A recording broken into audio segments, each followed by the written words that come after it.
Good morning, Kelly Fuller with ABC Illawarra News. Local RSL sub-branches are urging people to use Anzac Day long weekend to attend services, even if they're away from home. Yesterday, the state government announced a trial of an additional public holiday on the Monday after Anzac Day for this year and next, when the 25th of April falls on a weekend. Members were allowed an individual vote on the proposal, with a slim majority opposing the change. Bob Minns, Honorary Secretary of the Albion Park RSL sub-branch, says it's important veterans and the community are remembered wherever people are. And I hope those people that would then see a long weekend then leave Friday, and if they go to that place where they go for that long weekend, that they then go to a service wherever they may be, which is very important. And they'll be in nearly every town, as you know. So if they miss that one where they're staying, at least make that extra effort to go to a local one where they're going.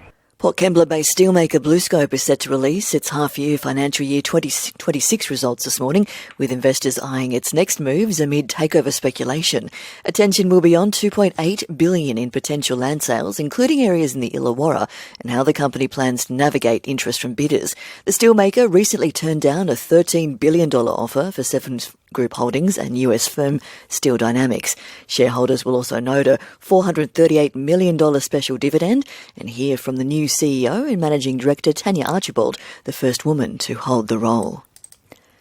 Police have laid further charges over an alleged distraction scam that targeted elderly drivers in shopping centre car parks, including Mount Warrigal in the Illawarra. Detectives say two men allegedly worked together, approaching women and claiming there was a problem with their car to get them to lift the bonnet.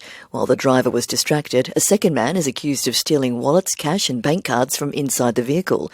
The pair are now facing a combined total of 89 charges as investigations continue across multiple locations across New South Wales. Shoalhaven General Manager Andrew Constant says he's happy to work with the Office of Local Government on a proposed performance improvement order. The order was put forward last week by the Local Government Minister Ron Honig to provide oversight of the Council's recruitment processes following the appointment of the former State Liberal Cabinet Minister as General Manager. Councillors voted at Friday's meeting to work with the State Authority and engage an independent, qualified professional to compile material requested as part of the review. Mr Constant says the Council is committed to addressing any recommended improvements. This is about full, open, transparent, accountable government, and that's why, certainly in terms of the staff recommendation, we want to work with OLG very constructively and with Minister Honig to make sure that there is no questions, no doubt. Around two-thirds of people who responded to a Kiama Council survey want life jackets made mandatory for rock fishers, and they want police to be able to issue on-the-spot fines. Brooke Chandler reports. These rules, already in force in Wollongong, would apply to Kiama if Council opts into state legislation that would classify the area as a high-risk rock fishing zone. During community consultation, which wrapped up this month, Council received 139 votes to an online poll, with 78.4% of respondents saying it should make life jackets mandatory for rock fishers. Council said it also received 54 answers to a longer survey, and just under 30% of those were non-residents. A report is expected to return to Council in the coming months. In sport, in Rugby League's pre-season challenge, an undermanned South Sydney Rabbitohs has stunned St George Illawarra 28-24 in their clash in Wollongong. Fullback Matt Duffy scored a try and set up another in a successful first outings at Souths. Rabbitohs utility Jamie Humphries told Fox his side's pre-season work paid off. Really proud of the boys. Kind of got a young squad here, and everyone turned up today, did their job, and it's nice to see that the work we put in the pre-season transferred onto the field today, and really good start to the year.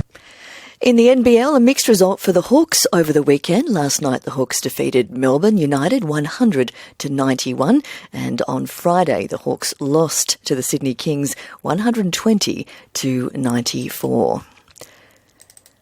Also, the New South Wales Government has extended drought support measures for parts of the state impacted by continuing dry conditions. The measures on offer include doubling the loans available to struggling farmers for drought-resilient projects from $250,000 to $500,000, new smaller drought relief loans, financial counselling and free feed and water testing kits, which will be made available statewide.